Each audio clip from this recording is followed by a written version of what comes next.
Bonsoir à toutes et à tous et bienvenue au rendez-vous de l'information. À la une de l'actualité, le préfet du Borgou Djibril Mama Cissé convoque les conseils communaux pour la communication officielle des chefs d'arrondissement et des présidents des commissions permanentes dans plusieurs communes du département.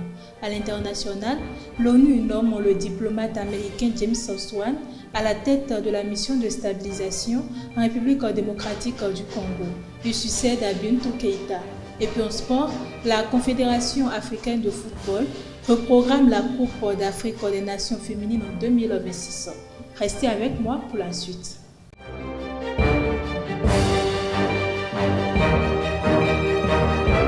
Rebonsoir chers internautes, dans le cadre de l'installation des nouvelles équipes communales issues des élections du 11 janvier 2026, le préfet du Borgou Djibril Mama Cissé a convoqué les conseils communaux du département. Les séances sont consacrées à la communication officielle des listes des chefs d'arrondissement et des présidents des commissions permanentes. Le calendrier s'étend sur 2 jours. Ce vendredi 6 mars, les rencontres concernent successivement les communes de Sinandé, Bembereke, Ndali, Parakou et Tchaoro. Les travaux se poursuivront samedi 7 mars avec Kalale à 11h, Niki à 13h et Perere à 14h. Ces séances visent à finaliser l'organisation interne des conseils communaux et à permettre le démarrage effectif des activités des nouvelles mandatures locales. Une position des forces armées béninoises a été attaquée le mercredi 4 mars 2026 dans le village de Kofonou près de Karimama au nord-est du Bénin. L'information, confirmée par le porte-parole de l'armée, le colonel James Johnson, fait état d'un bilan provisoire de 15 militaires tués et 4 blessés. Selon les premières indications, l'assaut a été mené par des hommes armés non identifiés contre une unité engagée dans les opérations de sécurisation des frontières. Les blessés ont été pris en charge et leur pronostic vital ne serait pas engagé. L'armée précise que les opérations de ratissage se poursuivent dans la zone. Lors de la riposte, des aéronefs des forces béninoises ont pris en chasse les assaillants en repli et 4 combattants auraient été neutralisés. Le Centre national d'investigation numérique CNIN a lancé une alerte le jeudi 5 mars 2026 via ses réseaux sociaux.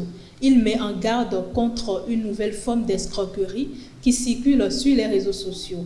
Des cybercriminels publient de fausses annonces promotionnelles de vente de bouteilles de gaz sur Facebook et TikTok afin de piéger les internautes. Selon l'institution, les escrocs proposent des prix très attractifs et exigent un paiement anticipé avant la livraison du produit.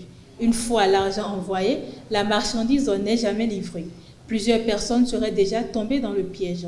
Face à cette situation, le CNIN invite la population à la vigilance et recommande de ne jamais effectuer de paiement sans avoir vu la marchandise. L'institution conseille également de s'approvisionner uniquement auprès de points de vente officiels et agréés. Il rappelle par ailleurs que ce type d'arnaque est fréquent sur les réseaux sociaux. En décembre 2025, des fraudeurs promettaient déjà de multiplier l'argent après un premier versement, une pratique illégale qui vise uniquement à soutirer de l'argent aux victimes. L'institution appelle les citoyens à signaler tout contenu suspect en ligne. Hors de nos frontières, le secrétaire général de l'ONU, Antonio Guterres, a nommé l'Américain James Swan à la tête de la mission de l'Organisation des Nations Unies pour la stabilisation en République démocratique du Congo. Il succède à la Guinéenne Bintou Keïta, ancien ambassadeur des États-Unis en République démocratique du Congo sous l'administration de Barack Obama. James Swan est un diplomate chevronné, fort de plus de 30 ans de carrière, marqué notamment par plusieurs missions en Afrique et à la tête de la mission onusienne en Somalie. Sa principale mission sera d'accompagner la MONUSCO dans la mise en œuvre du cessez-le-feu entre les forces de Kinshasa et la rébellion de l'AFC M23 dans l'est de la RDC. Au Tchad, le ministre d'État chargé de l'enseignement supérieur, Tom Erdimi, a présenté sa démission dans la nuit du 5 mars 2026. L'annonce a été faite par le Premier ministre, précisant que la lettre a été transmise au président de la transition, Mohamed Idriss Déby. Selon les sources proches de la présidence, cette décision ferait suite à l'annulation d'un projet de réforme porté par l'ex-ministre. Le texte visait notamment à décentraliser le Centre national des œuvres universitaires afin d'améliorer la gestion des services destinés aux étudiants dans les régions. Ancien chef rebelle et cofondateur de l'Union des forces de la résistance, Tom Erdimi occupait ce poste depuis octobre 2022 après son retour d'exil et son intégration au gouvernement de transition issu du processus de Doha.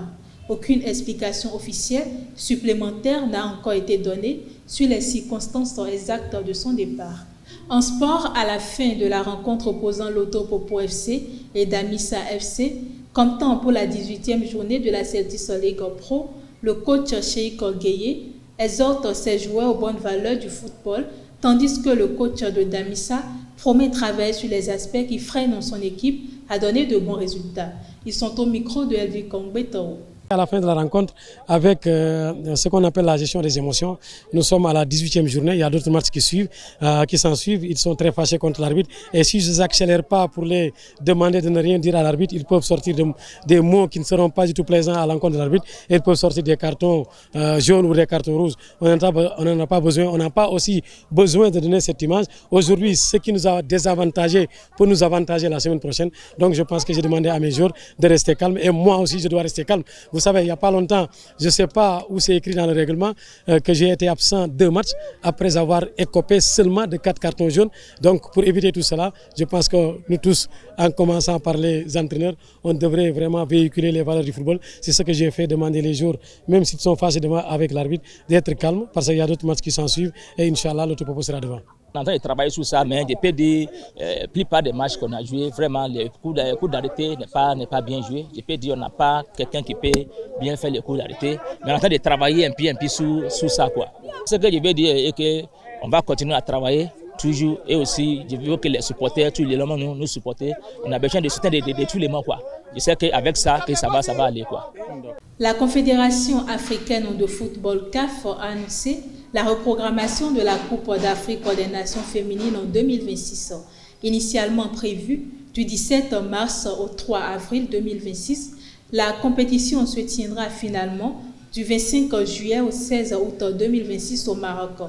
Selon la CAF, cette décision fait suite à des discussions avec ses partenaires, notamment la FIFA, afin de garantir le succès de la compétition face à certaines circonstances imprévues.